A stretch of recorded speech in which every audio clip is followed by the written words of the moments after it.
Good morning, everyone, and thank you for joining us on Mphasis Q4FY21 results conference call. We have with us today Mr. Nitin Rakesh, CEO, Mr. Manish Dugar, CFO, and Mr. Viju George, Head Investor Relations.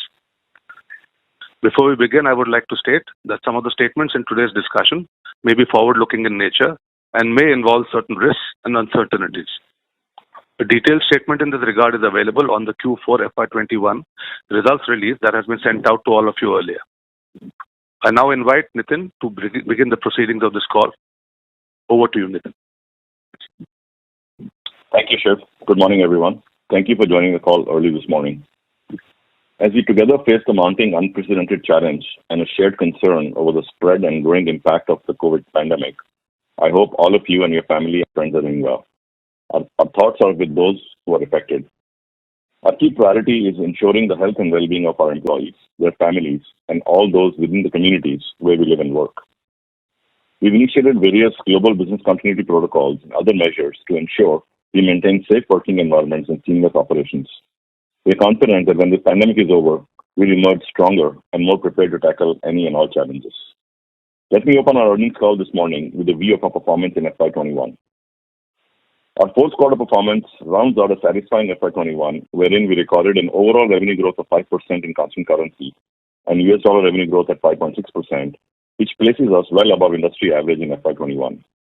Our core markets, the US, and our investment market, Europe, have both grown well, with the latter in particular exhibiting strong growth.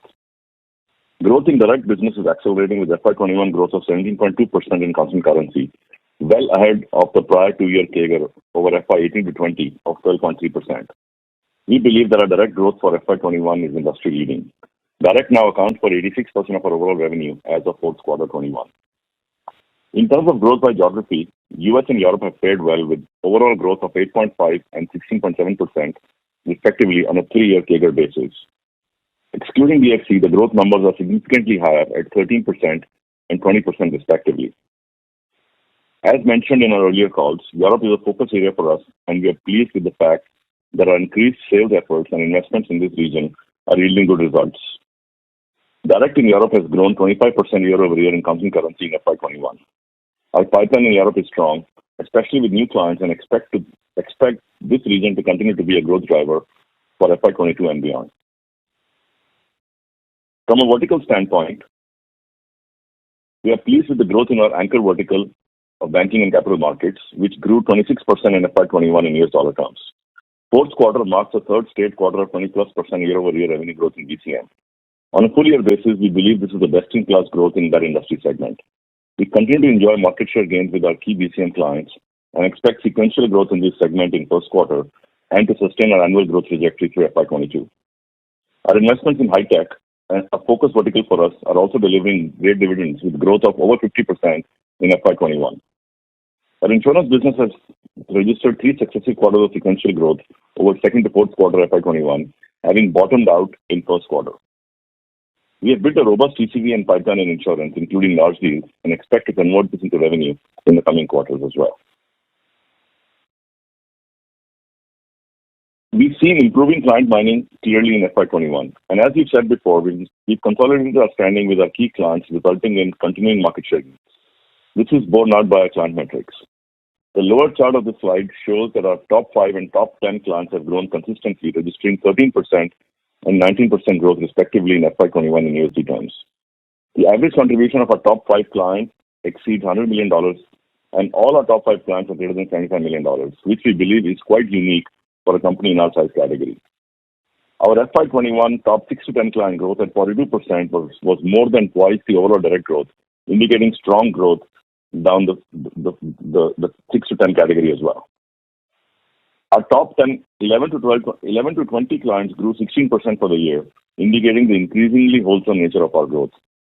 Several factors support our robust performance in direct, namely, number one, our personalized customer engagement model with key clients that includes a client partner, delivery leader for the account, and a dedicated account CTO, as well as a customer being the center of our go-to-market and resource allocation, allows for a high degree of account-specific innovations. Secondly, our ability to build ever-growing pipeline on the back of our effective price and squads model, which gives us future visibility, Thirdly, our capacity to stitch large integrated deals using our proven transformation model such as front-to-back and zero-cost transformation, which we have discussed with you in the past. The $250 million engagement that we announced today is a good example. I'll cover that separately in a few minutes.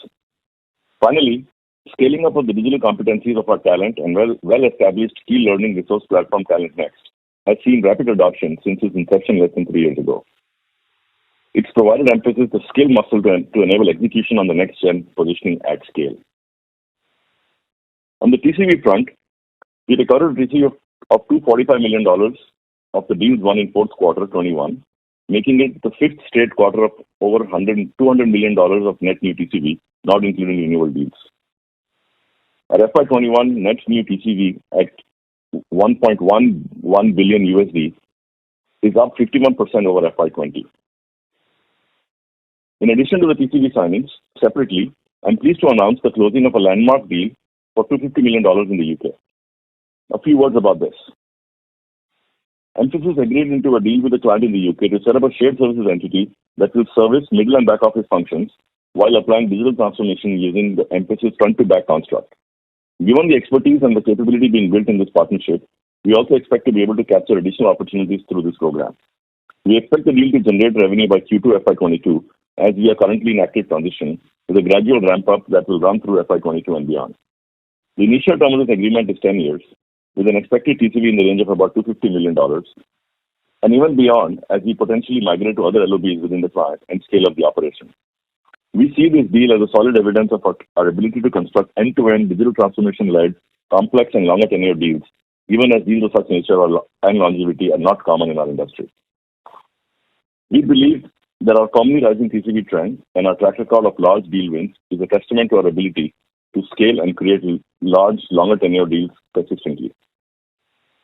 Specifically, I would like to make 2 points about our TCV composition that continues to shape our deals on an ongoing basis. Firstly, there's an increasing component of larger and longer tenure deals. These large deals are transformation-led, integrated, and leverage our deal archetype and tribes. Second, there's a heavy news and services portion in our net new TCV, thanks to the tribes, with a contribution of 73% of FY21 deals in news and areas. As we've stated before, our tribes and squads model is focusing on high-demand contemporary themes continue to define our positioning in the market, enabling us to play opportunities aligned along these identified approaches. We also continue to look across horizons and the agile org design lends itself to extension into these new offering areas that continue to drive differentiation and increase pipeline and large deal motions with higher value deal on an average. Our tribes-led deals account for 3/4 of our FY21 TCV. We've accelerated adoption of the tribe construct across a larger organization to align with the transformation that was started in the GTM org in FY19. Secondly, the strength of these tribes is not just the expertise in high-demand tech areas, but also in how multiple tribes collaborate to structure and execute on higher-order deal archetypes favoring increased deal sizes. As an example of a large deal archetype in motion, a leading BFSI client that has substantially grown through acquisitions is beset with legacy issues plaguing its tech architecture. Disjointed system architecture, inefficiency due to duplication of applications, absence of relevant SOPs, and poor governance of SLAs resulted in higher running costs and poor customer advisory experience. We are engaged in fundamentally transforming the middle and back office of this client. This will allow the client to free up capacity, focus on new customer acquisitions, and enhance customer experience in addition to the benefits of greater workflow efficiencies and accelerated cost savings.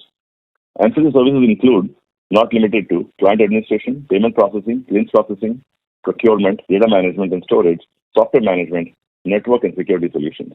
Multiple tribes are at play here for this engagement, namely data, DevOps, next ops, customer experience, and digital. Coming to our client metrics, our track record in migrating clients from one revenue bucket to the next continues to be healthy, as we've called out in the previous quarters. Specifically, our conversion ratio of clients in one revenue tier to the next is approximately 50%.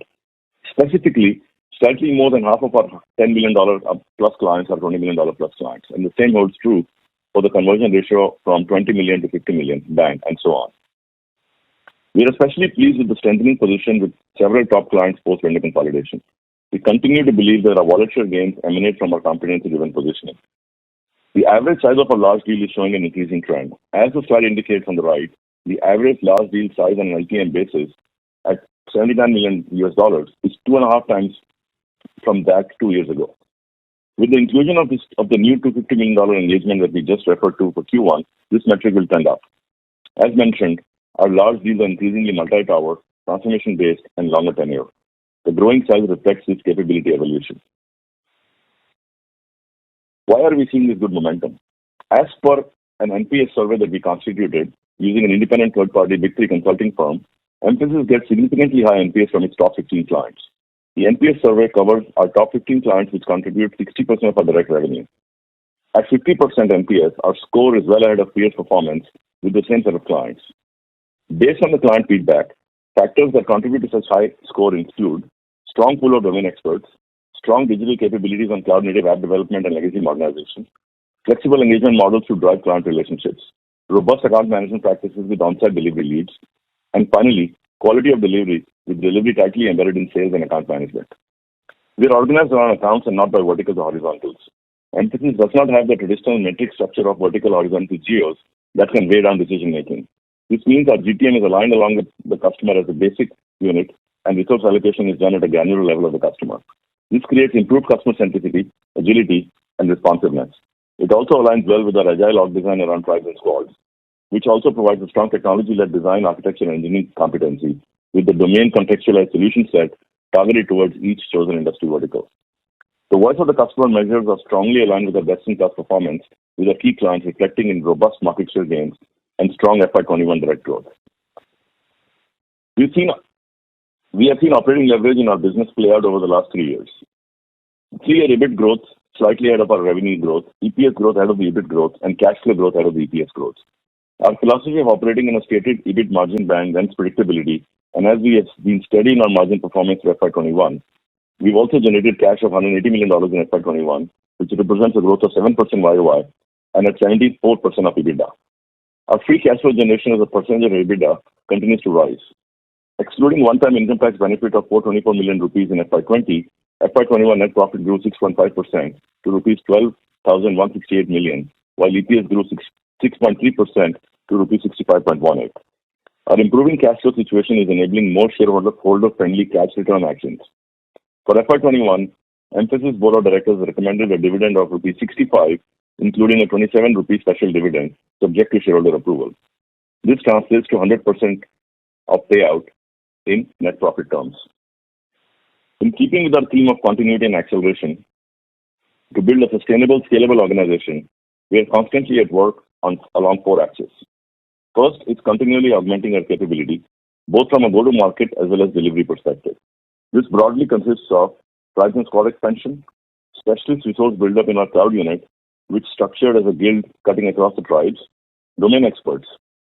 Second, geographic expansion of sales and delivery. We are expanding our sales presence in the UK and Canada.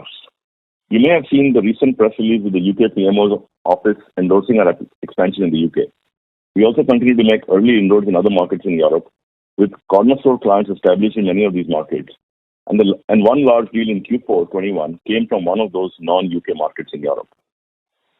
We will shortly make a detailed announcement on our investment plans in Canada as we expand our existing footprint in that market. We've added a geography leader already in Canada and continue to invest in the market, both for wallet share expansion, new client acquisition, as well as other proximity and technology enhancement opportunities. Furthermore, we are building our delivery centers in Mexico, Costa Rica, Taiwan, and Estonia to add further diversity to our talent pool and supply chain, as well as to provide credible global delivery options to our clients. Over FY21, we have scaled up Taiwan, as well as added new centers in other locations, with additional plans in both Latin America and Eastern Europe. Third, deepening and broadening of the leadership pool. We promoted tenured leaders while also bringing in new management talent. The Executive Council constitutes the highest leadership group in the company, and to increase the focus and scalability, we expanded the Exco group with 3 new members recently, as they've been added to this group as part of the FY22 expansion plans. Finally, we've also expanded our portfolio of IP-driven AI/ML innovations. Mphasis is working on several disruptive innovations enabled by technologies such as AI/ML, quantum computing, etc. We've also been granted several patents for these innovations, and they're deployed across several of our global clients. We continue to be a market leader in offering our AI/ML and quantum computing solutions to some of the leading technology marketplaces. Next Labs is at the forefront of building these innovations. A key component of our continuity and acceleration strategy is the new client acquisition program.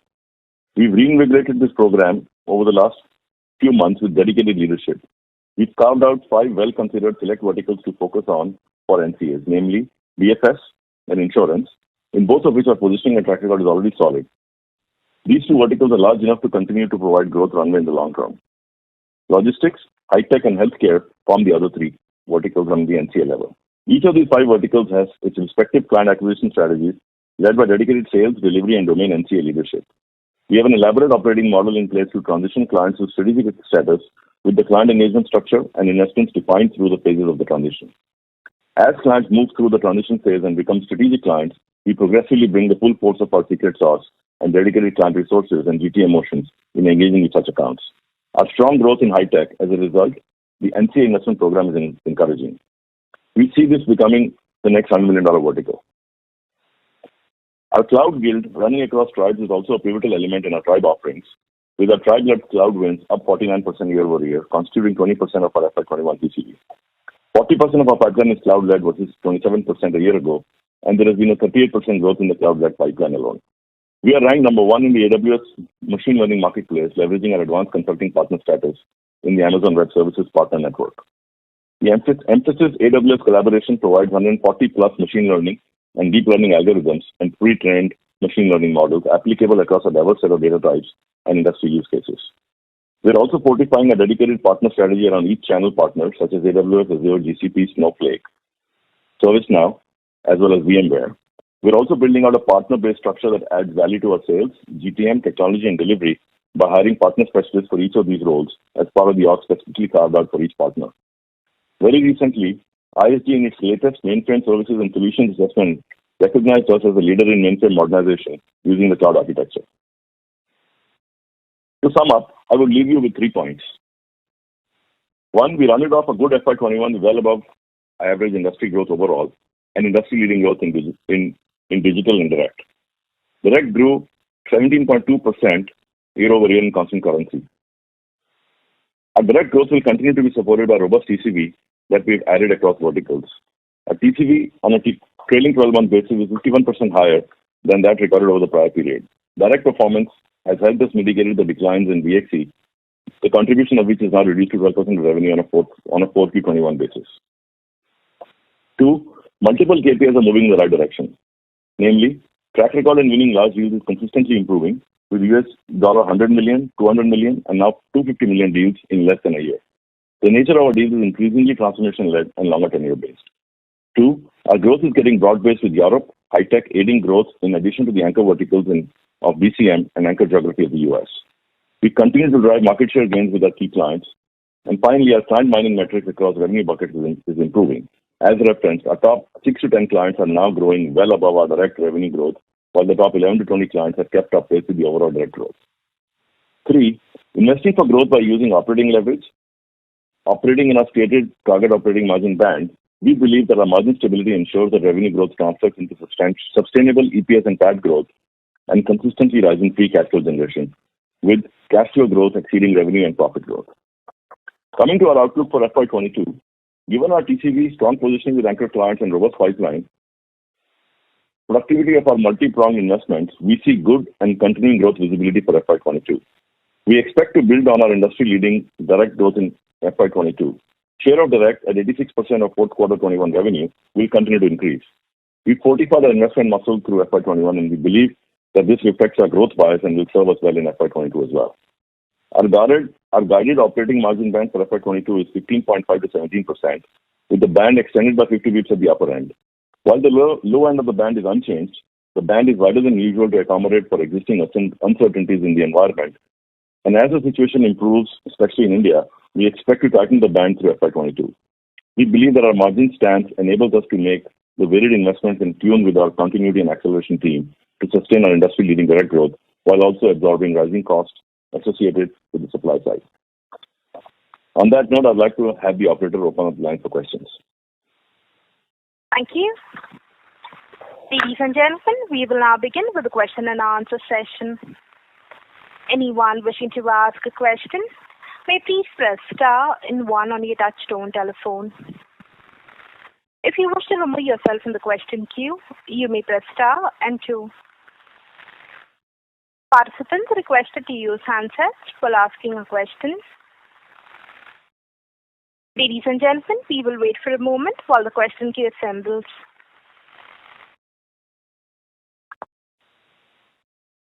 The first question is from the line of Mukul Garg from Motilal Oswal. Please go ahead. Yeah, thanks. Nitin, just wanted to start with the views on banking and capital markets vertical. If you see this quarter, obviously there was a decline. Is this a combination of weakness at top client and DR, and specifically on the top client side, the revenues are down almost high double digit on a YOY basis, despite the commentary on wallet share gains. So if you can help us understand what is happening there. Is this some kind of a near-term pause and it will rebound? And if you can give us some view on DR growth as well. Sure. So Mukul, I think if you look at the full year basis, the growth in BCM is actually very, very healthy, 26%.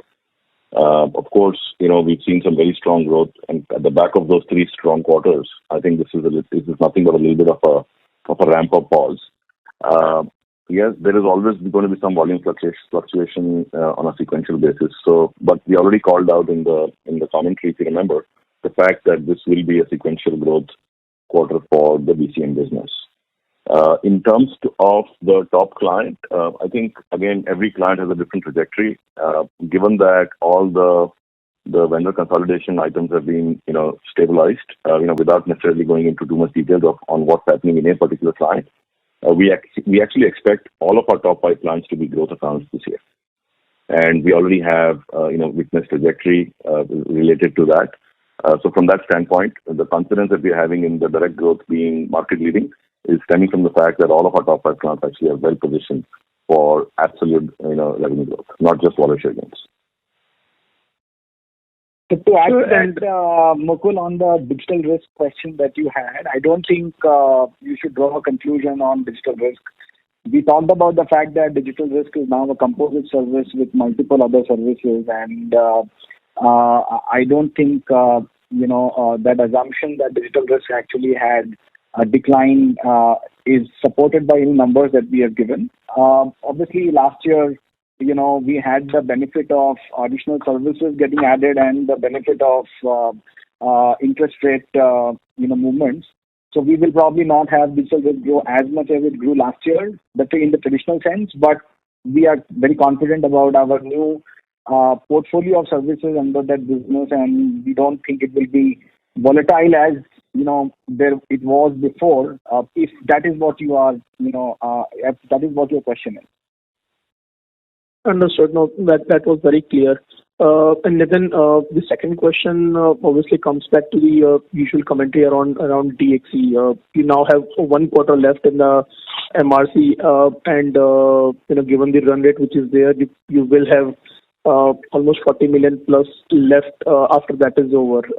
You're supposed to, there was supposed to be some clarity in terms of how DXC relation will pan out in FY22. Whether this will lead to an extension of MRC or whether there are other means which will come in your direction. If you can just help us understand how to look at DXC going forward. So, Mukul, I think it's, again, I stated in my commentary, it's very clear that the contribution of DXC to revenue will continue to decline, and we think it will settle somewhere in the mid-single digits as a percentage of revenue as we go through the next few quarters. Again, I think it is not usual for any clients to renew or give MRC, outside of circumstances like the ones we had with the buyout 5 years ago. So I think we do have a strategic relationship. We are a strategic partner at DXC. We are a provider.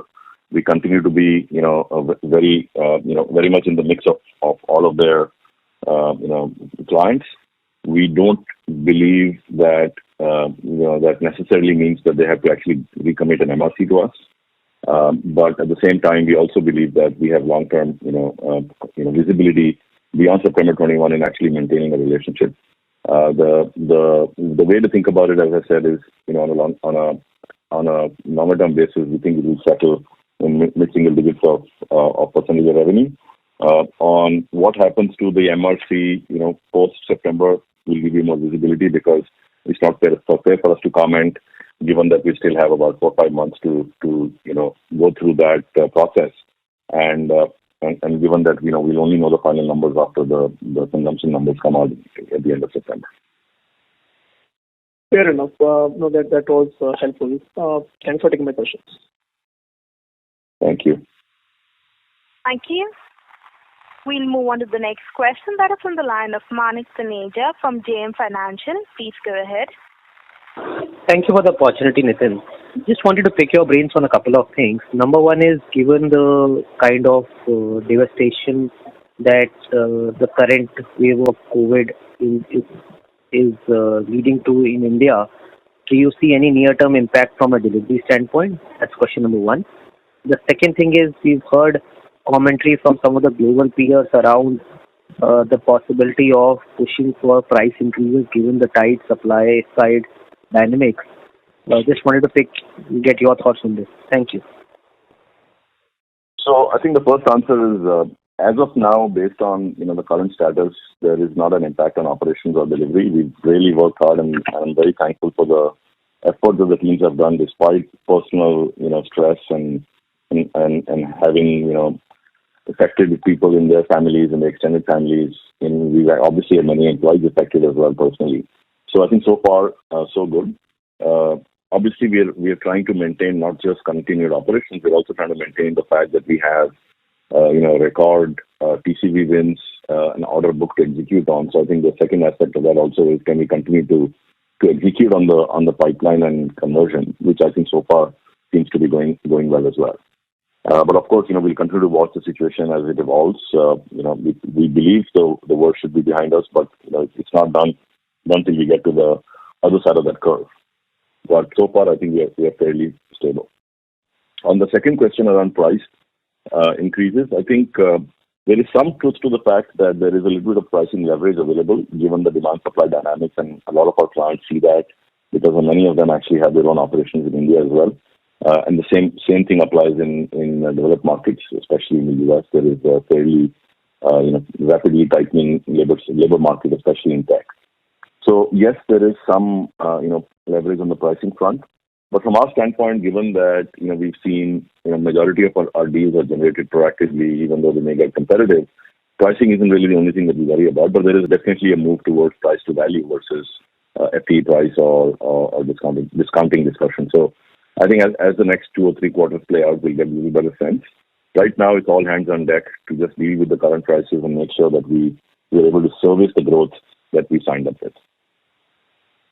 Thank you. All the best for the future. Thank you. The next question is from the line of Vibhor Singhal from Phillip Capital. Please go ahead. Good morning. Thanks for taking my question. This is just one question on the margins front. The kind of margin guidance that we have given for next year. So I just wanted to pick your brain, not just for the next year, but from a long-term perspective in terms of, we've had the benefits of reduced travel expenses and other factors in this year, but I believe most of that benefits, which other companies have kind of shown in their margins, we have chosen to reinvest them into the business. So over the let's say the more longer term, let's say maybe 2 to 3 year perspective, what is the kind of sustainable margin that we are looking at? Are we looking at a similar kind of wage that we have right now, or are we looking at some sort of post-stabilization of DXC revenues, some sort of margin uptick or downtick? Some guidance in terms of, let's say, the direction would be good, what we're looking at from a medium-term perspective. Sure. I think, again, you actually answered your own question. We guided for a stable margin band, and we chose to reinvest every possible dollar that we could find from an investment standpoint, because we saw the opportunity to actually get to industry-leading growth in direct, which we did. As we get into FY22, some of those costs will definitely come back, but we also have the ability to dial up and down some of the other investments, because most of our investments are operating in nature. We are not making 5-year investment decisions with capital investments. So I think we have the ability to balance out, some of those, increased level of investments through operating leverage, through cost containment measures, through, G&A controls, and of course through other, levers such as even pricing. So from that standpoint, the guidance given this year already shows you there's an upward bias to the EBIT number compared to last year. We are still being a little bit measured given just the level of uncertainty. But from a medium to long term perspective, I think I've always said our stated goal is to grow above market and to have an upward bias in the operating margin profile, and we still believe that's doable over the next 2 to 3 years. Right. And as you mentioned that probably DXC will settle somewhere around the mid-single digit share of revenues. But do you believe it will have some positive impact on our margins, or is it probably going to be some similar kind of a profile? No, there definitely will be some positive impact. Then that also becomes a little bit of our, you talked about the fact that some costs will come back. So we can always counter some of those costs with the fact that we have a little bit better margin profile with the current book of business. Right. So, yeah, go ahead. Just to add to what Nitin said, Vibhor, I think the most important thing to note is that we are not necessarily we are not trying to push the margins and the margins are not getting up. This is our conscious choice. Any upward movement in margin gives us an opportunity to kind of figure out what investments can be made. And like Nitin mentioned, the increased investment is reflected in industry-leading growth in direct, and we have guided that this year as well. Direct should repeat the performance despite already a good year of growth from a base effect perspective. So I think the TCV wins, the confidence on being able to deliver on the direct growth, all of those are reflective of our investment philosophy paying off. And as they say, some of these things are understood only when you look at it a little long term. So, 2-3 years down the line, this should reflect in us, being able to demonstrate a significantly better performance on direct growth, which eventually will mean, a healthier business mix and probably higher value creation. Sure, sir. Great. Thank you. Thank you so much for taking my questions, and wish you all the best. Thank you. Thank you. The next question is from the line of Dipesh Mehta from Emkay Global. Please go ahead. Yeah, thanks for the opportunity. Couple of questions. First about Nitin, can you share some detail on the 250 million deal industry perspective, where in which industry we are winning, what kind of competition we face, and what helped Mphasis to get the deal? Second question is about the DXC business. Yeah, second question on DXC business. You indicated about mid-single digit kind of sustainable trajectory of that business. So you expect it to be quick, or it would be gradual over period kind of thing, that shift? And on that DXC business, now revenue run rate is lower than MRC. So how it will we will get compensated, and how one should understand from that accounting perspective? Third question is about the dividend. Now we have declared 65 rupees including special dividend. Whether the existing shareholder, that promoter BCP 6 fund will receive it, or it would be the new shareholders? Thanks. So, Dipesh, I'll take the third question first. I think the timing of the dividend payout depends on the shareholder approval and the AGM. So I don't think it is, this is the annual dividend cycle, and we are following that cycle. As we get to the AGM, as we get to and depending on where the deal is on the approval process, whoever is the shareholder will actually receive the dividend. On the other two questions, let me get the DXC question out of the way, and then I'll get to the $250 million deal. I think I'm guiding based on the fact that we think over a medium term we should get to that mid-single digit number. It's not immediately. It's not. I'm not guiding you to that will be the number next quarter, but I think from a long-term sustainability standpoint, I think that's where we think we will settle in that business. I already answered earlier on, I think to Mukul, that as we get past September, we'll give you a little bit more breakup of what will happen to the shortfall, because at this point in time, it's not fair to comment. We're still a few months away from that timeline. And as you can imagine, when you are in a client situation, you don't want to, show your hand or get situation where your position in a contractual discussion is compromised. So from that perspective, we would like not to talk about the details of what that means, because we are still actively engaged with the customer, in being a service provider. On the last question the first question that you asked me around the $250 million deal, I'm glad somebody asked me that question, because the highlight of the quarterly announcement should be the deal. It's the largest deal that we've ever signed or announced. We have obviously announced a $200+ million deal earlier in FY21. We did a $100+ million deal as well in FY21. So I think this is very satisfying to us. The deal is with the client in the UK. It is in the BFSI segment. We competed with the best and the brightest names in the industry. The names were from global SIs to global consulting firms to global digital-only players. This is something that helped us was the fact that we were early engaged. We understood the client really well.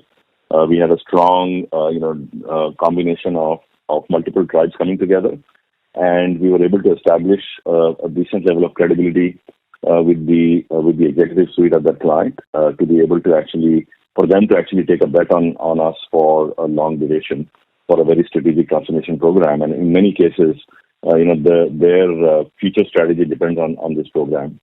So very satisfied. I think this is the first lot of that wins. There is much more potential at that client alone. Forget what this deal will mean for us in the market, both in UK, in Europe, and of course in the US, because this is a very global industry.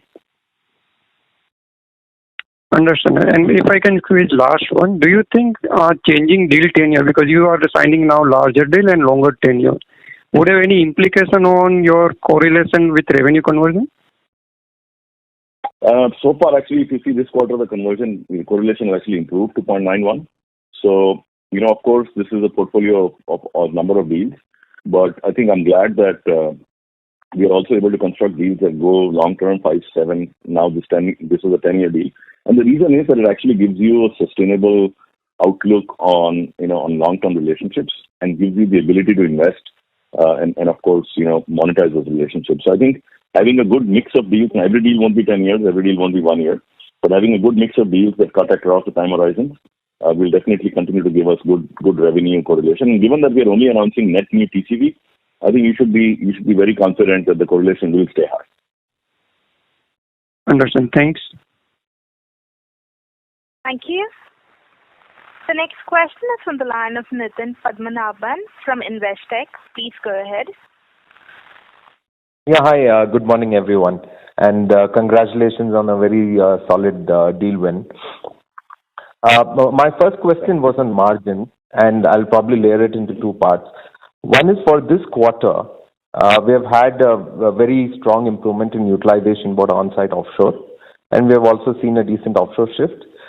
Despite that, our margins are actually, slightly dropped. So just wanted to understand what's going on there within that. Is it a timing difference?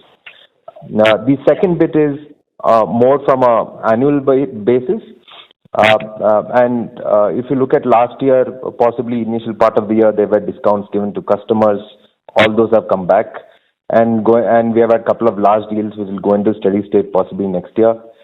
And on the reverse, you also have this large deal which is coming through, and we also have headwinds from wages and so on and so forth. So relatively, are you from a margin standpoint, if you think about it, the lower end of the band, are you more worried or more comfortable at the lower end versus the top end, considering the construct of whatever you see in terms of the tailwinds and headwinds? Yeah, those are the two questions on margins. I'll take a quick stab at it, Nitin, and then I'll have Manish and Viju maybe chime in. Firstly, I think the Q4 margin question, I think it's linked directly to a couple of deals that are in transition and conversion. So we were had to actually carry the team, but we were not still able to convert to revenue. So that should correct in itself in Q1. If you look at the billable headcount that we've added in Q4, it's actually the record number. It's 1,350 people have been added, of which over 1,200 are actually in the IT side. So that should give you an idea of what the propensity of revenue acceleration will be, given the fact that we are only announcing net new TCV. I think you should be very confident that the correlation will stay high. So very satisfied. I think the question that you asked me around the given just the addition we've done in Q4 from a from a billable headcount perspective. It's the highest we've ever done in any quarter in the history of the company. Right. So of course, we are now sitting at record revenue numbers from a quarterly standpoint. But given that we were already sitting on a fairly strong sequential growth number. Remember, Q2 of FY21 was our biggest sequential growth ever. On top of that, we had another sequential growth quarter in December, and then we are now saying we've added a record number of billable headcount in Q4. So some of that margin pressure that we are seeing in Q4 is because of the extreme ramp up that we went through as we had to convert some of those deals to revenue. I think the longer term question on margin, the reason we've given the band a little bit longer is because we've actually, as a team, agreed to be a little bit more flexible in providing our operations teams and our delivery teams a slightly relaxed bench and buffer requirement, given just the fact that they're dealing with significant disruption in the employee base in India. So that's the reason, and we don't know whether that's required for a month, 2 months, or 3 months, or 4 months. As that normalizes, as we revert back to some of the normal supply chain and situations, we'll probably be able to give you a little bit tighter band. I don't think the comfort is at the lower end or the upper end. I mean, we won't give you the range if you were only comfortable at the lower end of the band. We're just keeping a little bit of operating flexibility so we don't surprise you as we come back and look at the situation, and in case the situation doesn't improve in the short run. Manish, Viju, you guys want to add anything to that? Yeah, to give a bit more nuanced picture of that, Nitin, from a numbers perspective, you would see that while our on-site headcount and offshore headcount have grown equally, you will see that the offshore revenues have actually grown higher than the on-site revenue, because some of those people who are in transition are marked as billable and are shown as utilized, but we haven't been able to get revenues for them because it's typically the nature of the transition from an accounting perspective. And like Nitin mentioned, as they come into billability next quarter, those margins should be, recovered. So this cost of people that we are carrying in transition got compensated by the benefit we got because of movement offshore and improved utilization, which is why you see the gross margin to remain at the same level of 29.1. The reason why you see the net EBIT margin move from 16.4 to 16.1 is because we also invested in some of these proof of concepts and large deal winning, because of which the sales and marketing expenses actually show an expansion from 7.2% to 7.6%. So on an overall, while there are a lot of puts and takes at a very broad level, the puts and takes within the gross margin netted off themselves, and the investment that we made should reflect in TCV wins, including the large deal that we just announced for Q1. Sure. Just one more, if I may.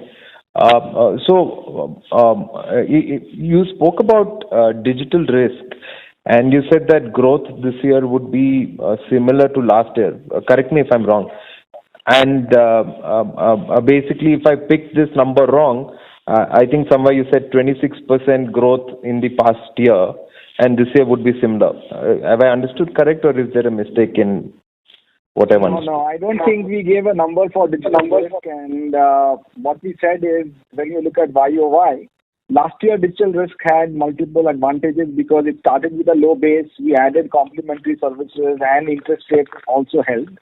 So this year, we don't think digital risk will repeat the performance of last year in terms of YOY growth, but we think it will remain stable. It will be, at a company average, and it will not be an outperformer. Sure, perfect. That's very helpful. Thank you so much, and all the best. Thank you. Thank you. The next question is from the line of Mohit Jain from Anand Rathi. Please go ahead. Sir, I have two questions. One is a follow-up of the previous one. The direct business growth, I think somewhere I heard that the direct business growth for 22 is likely to be similar to 21. Is that correct, or that was also misread? No, that is not misread. We said it will continue to be market leading. And on a YOY basis, similar to what we have done in the past. Yes. Okay. Second was on your it was market leading. Right. Okay. Second was on the average tenure of net new TCV. Now, while correlation is something which will take time to come up given the large number of statistics involved there, in terms of average tenure, can you give us some trend on FY21 or versus FY2019 or on a quarterly basis, how the average tenure of net new TCV has moved over the last few quarters? Yes, I mean, I don't have the data handy. I don't know if, maybe we can provide that statistic from the next quarter, but I can tell you that there is a upward bias, but it's not by a big number. It's just that instead of just doing, if you look at 3 years ago, we were probably doing relatively shorter term deals going up to a year. In some cases, they were up to 2 or 3 years. Now we have started to see deals between 3 and 5 years. I would say the average will probably be between 2 and 3 years at this point in time, which has improved from being, about a year or year and a half, I would say 2 years ago. But we can give some more color on that as we go through the next quarter or so. I don't know, Vijay, if that's something you want to talk about from a correlation standpoint because we run those numbers. Right. So from fourth quarter perspective, you are saying that the average is going to be in the ballpark of 3 years. It's I would say it's pretty consistent with what it was in the last quarter. Of course, the 10-year deal is not in Q4 number yet. So I don't think that has skewed the number anyways in a big way. And on a YOY basis? I would say it probably has inched up a little bit, but not by a lot. Not by a lot. All right. Thank you. That's all from my side, sir. Thank you. The next question is from the line of Sandeep Shah from Equirus Securities. Please go ahead. Yeah, thanks for the opportunity. Just the related question is, this year FY21, we have done a very good performance despite the pressure in the DXC and the growth rates have been industry leading. But that should have also helped by a growth in the ACV number, not talking about TCV, where TCV growth being 51%, ACV growth would have been also good. So Nitin, just wanted to understand looking at the pipeline, because DXC pressure may continue in FY22. It's very requirement that the ACV growth should continue at a very healthy pace for you to have, again, an industry leading growth, including DXC in FY22. So looking at pipeline, are you confident that even the ACV growth in FY22 could be robust? Short answer is yes. Otherwise, I wouldn't guide to the fact that the direct business growth will be industry leading in FY22. So I think that is, and of course, I gave you another very strong data point, which is the billable headcount addition in Q4 at 1,300 is the record number ever. Okay. And all of that translates to run rate gains on revenue that, of course, we'll have the full 4-quarter benefit for FY22. And that's the reason why we are guiding to the fact that the direct business growth will be industry leading as now a different industry growth rate. Industry leading in FY21 was a different number. Of course, we beat that by a mile with FY21 direct growth of 17+%. But to sustain that industry leading growth status for direct in FY22, it has to be higher than what we delivered in FY21. Yeah, this is helpful. Just in terms of the DXC, so should we model that the minimum revenue guarantee can still be achieved maybe by a 1-quarter extension? So how should we model DXC? And your comment of mid-single digit over next 4 to 5 quarters, or is maybe even longer than that in terms of contribution of DXC? I think it's the way I would recommend you think about it is that there will be a shortfall. The key question will be, how do we treat that shortfall? That's difficult for me to give you the answer right now, given what I just explained. Having said that, I think modeling it to the guidance I gave in terms of where it might settle is probably the best way to do it over the next few quarters. Okay. So if there is a shortfall, we may not trigger or may trigger the penalty clause that we will update post the September as a whole. That is what we are trying to say. Correct. Okay. Thank you very much. All the best. Thank you. The next question is from the line of Ashwin Mehta from Ambit Capital. Please go ahead. Yeah, thanks for the opportunity. So Nitin, just want to get a sense in terms of the pipeline post the conversion of the 250 million deal flow and the deal wins this quarter. How does that look in terms of distribution on size of deals and the quantum versus earlier? Ashwin, I think I mentioned that despite record conversion, if you look at all the 4 quarters are over 200 million net new TCV. In addition to that, we announced another 250 million deal. But despite all of that conversion of almost 1.4 billion over the last 4.5 quarters, we actually are still sitting on a record pipeline, which means the ability to bring new deals, originate new deals, construct them, stitch them together using the deal archetypes is actually fairly good. And I believe that now it's getting institutionalized as a muscle. And we'll continue to expand that into additional accounts that we've opened, as well as we run the accounts through the maturity model. So I think that virtual cycle is actually working quite well. So we are still sitting on a record pipeline despite record conversion, and we're also seeing an increasing bias towards cloud and transformation in that pipeline, and it's actually across verticals. So the health of the pipeline is still fairly good, and it has a pretty solid mix of large deals as defined by the category of large deals by us. Okay, fair enough. And the second question was in terms of the fact that we've done pretty well with our top 20 clients. In terms of initiatives to say replicate that same template over the next say 20, 30 clients of ours, what are we doing on that side to say build sustainability over a much longer period of time?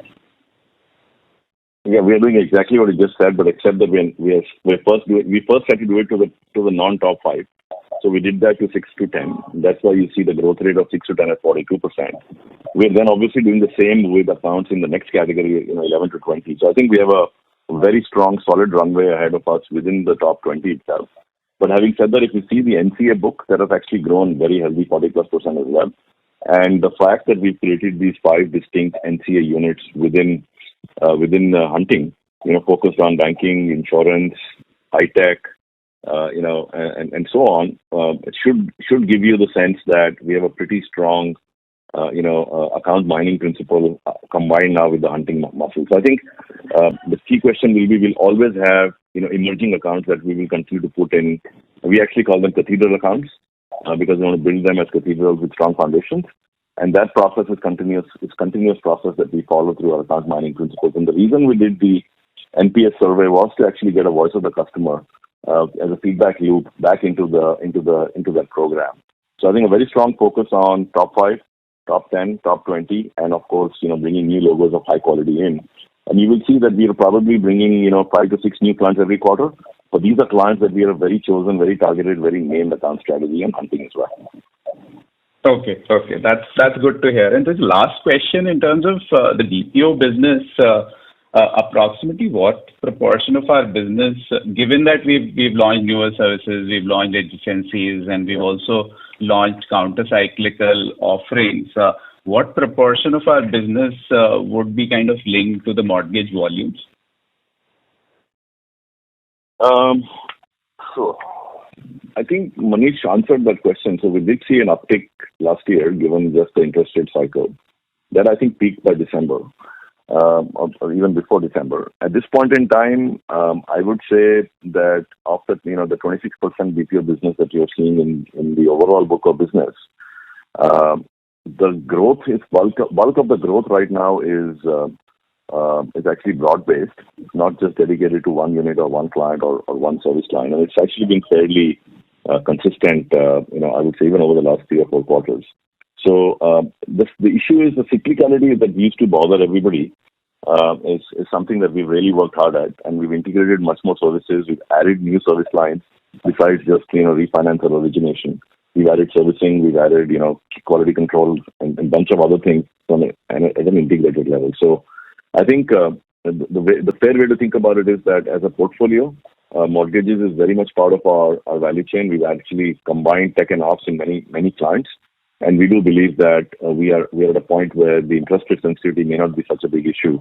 And at a portfolio level, we still believe that BCM will actually see robust growth this year. Okay. Thanks a lot and all the best. Thank you. Thank you.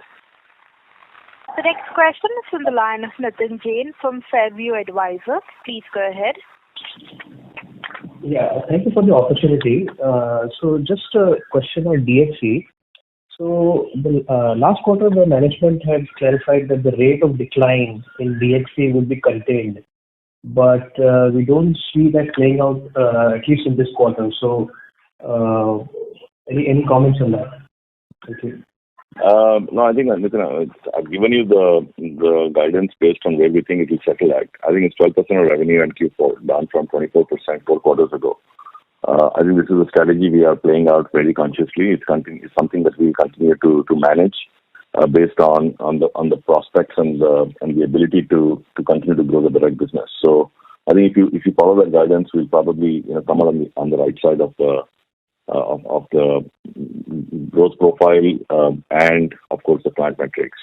And yes, we did have the comfort of the MRC, but clearly we are below that.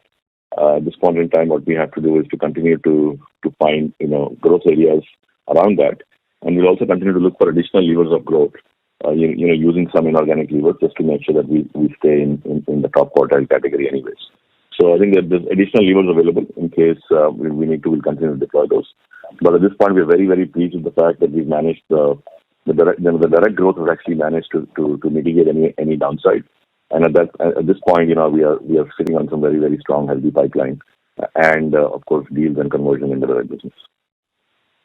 Okay, and just wanted to clarify that the EBIT guidance that the management has given is inclusive of the data analytics acquisition last quarter, right? It's a consolidated EBIT guidance, yes. Okay, thank you. Thank you. Ladies and gentlemen, we'll be taking the last question. That is from the line of Abhishek Shindadkar from Elara Capital. Please go ahead. Yeah, hi sir. Thanks for taking my question and congrats on a good execution. My question is on the headcount. Now, if I look at the tech services and BPO headcount over the last 4 quarters, it seems that both on on-site and offshore basis, we have kind of let go tech services employees and added a BPO employee. So just wanted to understand. While the Q4 addition looks very robust, on a YOY basis we are still down on a tech services basis. So just wanted to understand the strategy here, and also what is the implication of this on the revenue mix FY22 that we are talking of.